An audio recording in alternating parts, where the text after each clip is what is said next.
The 2025 Boston Red Sox are physically incapable of making anything easy, aren't they?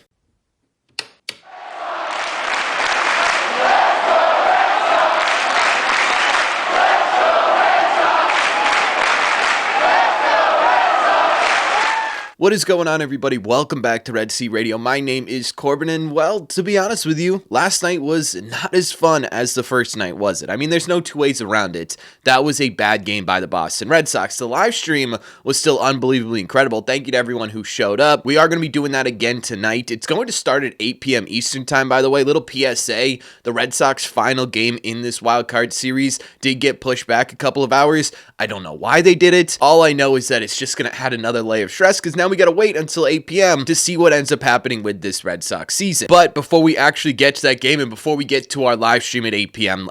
tonight, we got to talk about last night's game because there's a whole lot we got to discuss. And I think ultimately why the Red Sox lost this game, and there's a lot of blame to go around, and we're going to talk about all the blame to go around, but Brayan Bello should be at the head of that. I understand that the bullpen gave it up. I understand that Cora left Whitlock in too long, and we're going to talk about that in a second, but it all kind of starts with Brayan Bello because what he did was force this Red Sox management and Red Sox bullpen to be absolutely perfect. I mean, the guy only got through, 2 1/3 innings. He let up 4 hits, 2 runs on a 2-run home run, walked the dude, and did not strike everybody out. And you may be sitting there saying, oh, it's Cora's fault because he took Brayan Bello out too early. And maybe that's the case. Maybe Brayan Bello would have settled down, but you're looking at this, and there was not a single positive in Brayan Bello's outing. He wasn't getting any swing and miss. He got 3 whiffs the entirety of those 2 1/3 innings, which isn't terrible, but not a single strikeout. He wasn't able to put batters away. On top of that, the average exit velocity contact against Brayan Bello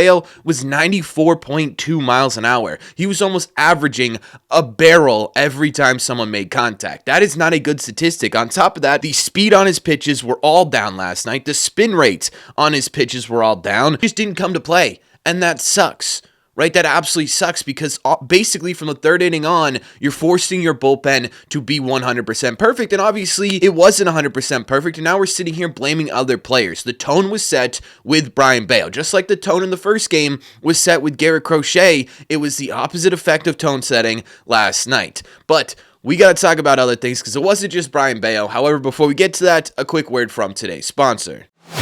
And of course, today's sponsor is DraftKings. And they have an absolutely fantastic offer for you right now on DraftKings. New customers who sign up using code REDSEAT and bet $5. If that bet hits, get $200 in bonus bet instantly. You can then stay in the action and use your bonus bets on DraftKings single game parlays at your shot at an even bigger payout. To take advantage of this fantastic offer, all you have to do is use code REDSEAT when you're signing up. Again, fantastic offer, code REDSEAT. Thank you to DraftKings for sponsoring this episode. Please don't forget to gamble responsibly. DraftKings, the crown is yours. Let's get back to the video.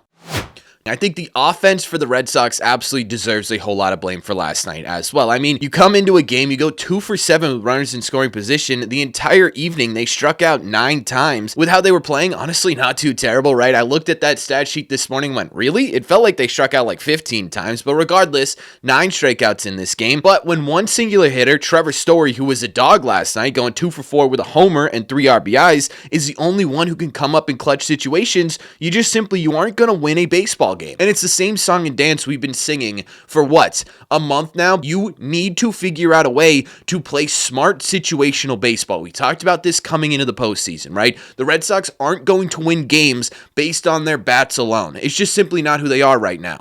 Trevor Story is that guy, but you're not getting power really anywhere else throughout the lineup. What's going to win you games is taking that extra base, is being smart on the base pass, is being able to work a count. Those are the things that are going to separate you from major hitting teams like the New York Yankees. And for part of this game, you were doing that, right? Specifically, Trevor Story was doing that. But for a lot of this game, you had opportunities and you weren't able to do that. You came up with, a runner on second and first, you hit into a double play. Or you come up with the bases loaded and you strike out on 4 pitches. That's just simply not the brand of baseball that's going to get the Red Sox anywhere in this postseason. It wasn't the brand of baseball that got the Red Sox into the postseason to begin with. And there are a couple things that stand out here. We talked about this during last night's live stream, right? I don't know that Nate Eaton would have been safe if he had gone home on that drop ball that Jazz Chisholm threw. It would have been a close play. Honestly, last night I said I don't think he does get in there safely. I looked at the replay this morning.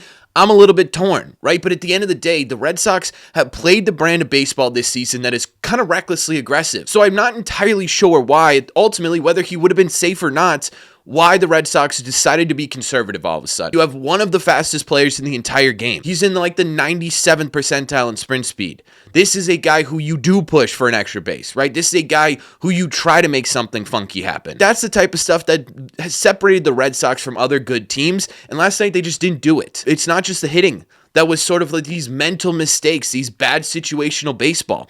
I love Jarren Duran. What are we doing not catching that baseball, Jarren? It was like a half dive. It was like a weird play, but he misread the baseball. He admitted it himself. He shouldn't have had to dive for that baseball. That should have been a baseball that was caught every single time. And even in that sort of like half awkward dive thing, you just misread the ball. We would have still been in a tie baseball game, or we would have been in a situation where that Jazz Chisholm and Whitlock falling apart leads to a tie game as opposed to winning the baseball game. I don't know whether or not it changes the outcome of this game, but I sure as hell know it gives the Red Sox a better shot, right? And I think also you got to talk about Alex Cora. I love the dude. I'm an Alex Cora defender till I die. People hate Alex Cora. Last night, when he left Whitlock in too long, I don't know what happens, right? I mean, Whitlock openly admitted that the reason he was so wild towards the end of that outing was because he'd never thrown that amount of pitches this season. He openly said, I just got tired out there. If you had pulled Whitlock 2 batters earlier and went to Tolley, does that change the outcome of this game? I don't know, right? I don't know, but you left them in too long. It's as simple as that, right? Do I blame Alex Cora solely for this loss? No. Do I blame Jarren Duran solely for this loss? No. Do I blame Kyle Hudson solely for this loss? No, right? You could sit there and you could say that all of these guys had faults in this game, absolutely, but ultimately what it comes down to is a lack of execution across the board, right? It's not just one player. It's not just one person. It's not just one manager. And I need people to remember that. Right, it was a domino effect. It started with Bayo. It then went to the offense. It then forced the bullpen to be perfect. It then forced a defense to be perfect, and none of them were. And that's okay sometimes. But when you're in the postseason, you need to figure out a way to get it together and get back to who you are. Be that aggressive, reckless team that we've seen all season. Create magical moments. Because if you can't do that, yeah, you're not going to make it past this series. It's as simple as that. But we can sit here and we can debate who's at fault for this game. But ultimately, at the end of the day, you do have a game tonight. And the only thing that you could do is turn the page. So let's turn the page and let's focus on what you're going to do in Game 3 to be better. Because tonight's a brand new ball game, folks, literally and figuratively, right? In the playoffs, every single day is different. It is winner take all, one-on-one, a absolute dogfight to the end. And for the Red Sox, that means relying, you can't make this stuff up, folks, on a pitcher who is brand new to Major League Baseball, right? The Red Sox are going with Conley early tonight. And Conley has 4 games at the Major League level. Yes, they're fantastic 4 games. Don't get me wrong. A 2.33 ERA with a 0.91 FIP, a 1.8086 WHIP in 19 1/3 innings. That's a great start to a Major League career, but it's also a ton of pressure on a 23-year-old, right? I mean, this dude was in Double-A to begin the season and is now on the mound in Yankee Stadium against one of the best offenses in baseball with your entire season on the line. I have no idea what the Red Sox are expecting or want out of Conley early tonight. I'm assuming it has to be more than 2 1/3 innings, right? I don't think the Red Sox are going to have as quick a hook tonight. I mean, you're playing for your life, so you're going to have to play whatever comes up. Right, I think this bullpen understands that, and I think this team understands that. I think Alex Cora understands that, so there will be an unbelievably tight leash on Conley early, but if early can give you 4 innings of 2-run baseball, I think it puts yourself in a good spot, and I think he's fully capable of doing that. As much as his inexperience is a deficit and a reason for a lot of people to doubt early, I also think it's a little bit of a strength, right? He has no idea what to expect. The only thing he knows is that he's got to go out there and he's got to execute his part of his game, and I don't see Conley early. I don't know him super well, but he feels like the kind of guy who doesn't really take those things incredibly seriously, right? I don't know if he's going to be unbelievably nervous. I'm assuming he is, but he's an unbelievably regimented guy. I have a feeling that he may be legitimately pretty solid in tonight's game. I don't know, though, right? Because we don't know. I mean, the dude has less than 20 innings in Major League Baseball. We have no idea what to expect tonight, good or bad. Now, the good thing with this is that the Yankees, it's not like they're throwing out a veteran starter and solid number 3 guy, right? They're also going to a rookie, Cam Schlittler. I have no idea if I said that last name right. That is one hell of a last name. Now, granted, he's had a lot more experience in Major League Baseball, but it is relative, right? He only has 14 starts at the big league level. It's a 2.96 ERA with a 3.74 FIP and a 1.219 WHIP, so he's been really good. But if you're going to sit here and say that experience is a disadvantage for the Boston Red Sox, how are we not going to say that for the New York Yankees, right? And to be honest with you, how much more pressure is on Cam than's on Conley? Right, the Red Sox, they have no business winning this game.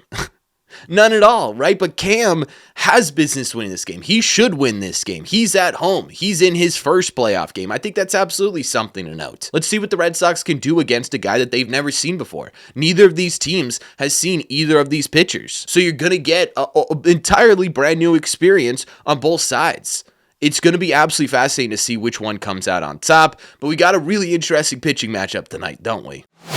Look, I think a lot of people are just totally done with the Red Sox this year. I saw it a lot in the live stream. I'm assuming I'm going to see it a lot in the comment section down below, right? That the Red Sox getting to this Game 3 was officially the end of the road for this Red Sox team. That there's no way the Red Sox can win a series in the Bronx. And to be honest with you, it might just be that, right? It might be that the Red Sox just simply aren't equipped at this point in time to push themselves in a postseason. And maybe that's what ends up happening, and this all ends up with a really lackluster performance tonight in the Bronx. But if you're thinking that way, you either, one, have just started watching the Red Sox, paying attention to this Red Sox team, and you just checked box scores throughout the season, or two, you just simply like being miserable, right? And that's kind of brutal, and it's true, right? How many times this season have the Red Sox put themselves in a corner? How many times this season have we sat there and said, yeah, I just don't know that the Red Sox have it this year, right? How many times has fate tried to smite this Red Sox team with injuries, with trades, with a bad deadline? Right? How many times has that happened? Every time that you've sat there and said, well, wait a second, I just don't think the Red Sox have what it takes right now. I'm out on the Boston Red Sox. Have they proved you wrong? It's been every single time. Every single time they've been backed into a corner, every single time that fate has tried to smite this team down, they figured out a way to surprise everybody. It's the hallmark of who this Red Sox team has been this year. It's the reason this Red Sox team is in the position they're in. And I gotta be honest with you, right? The Red Sox are playing with house money right now. They don't have as much pressure on them as the New York Yankees do. Our own fans don't expect the Red Sox to win this game. Could you imagine if the New York Yankees, this juggernaut offense, this team with a pretty much locked in MVP, this team with two aces on the mound, lost to a team who had a double-A pitcher on the mound, a offense that couldn't score runs, and a defense that's the worst defense in the league? That's unbelievably embarrassing, right? In their own house. Everything is on the Yankees right now. They have to beat the Red Sox 2 times in a row to win this series. It's far, far from over. We've talked about this team this entire year. They are young, they are dumb, and they are talented. There is nothing in me that says that this isn't an advantage right now, that this can't be their biggest weapon. The Red Sox don't see this game as an entirely big pressure-packed moment like we do as fans. They're going out there and they're just simply playing ball because they don't know any better, right? They have no idea. A lot of these guys have never been in the playoffs before. All they know is that they have to show up and play baseball. And to me, that could end up being their biggest weapon. That could end up being the reason that they end up winning this game. I sit here and I just simply can't get myself to say it's over. I can't get myself to say that this Red Sox team is done because I can't do that anymore based on how many times this season they've been able to basically shoot me in the face, right? We made a video about Trevor Story being terrible, DFA-able. He ends up being one of the better Red Sox players this entire year. We made a video about Masataka Yoshida. That guy needs to be traded. He ends up being a cult hero in the first game of this series. Right? I mean, it's individual, it's team-wise. This team fights. And there's no reason for me to believe that this is the moment that this Red Sox team decides to not fight anymore. Right? There's no reason for me to sit here and believe that after everything the Red Sox have gone through this season, this is the game that they roll over and die in. I just simply can't have it. I just simply can't believe it. Right? And maybe they do end up losing tonight, but it's not going to be without one hell of a fight. I can guarantee you that. I don't care who's on the mound. I don't care who's at the plate. This Red Sox team has found ways to win all season long, and I firmly believe they're going to try their best to do that tonight, and it's going to be one hell of a ride regardless.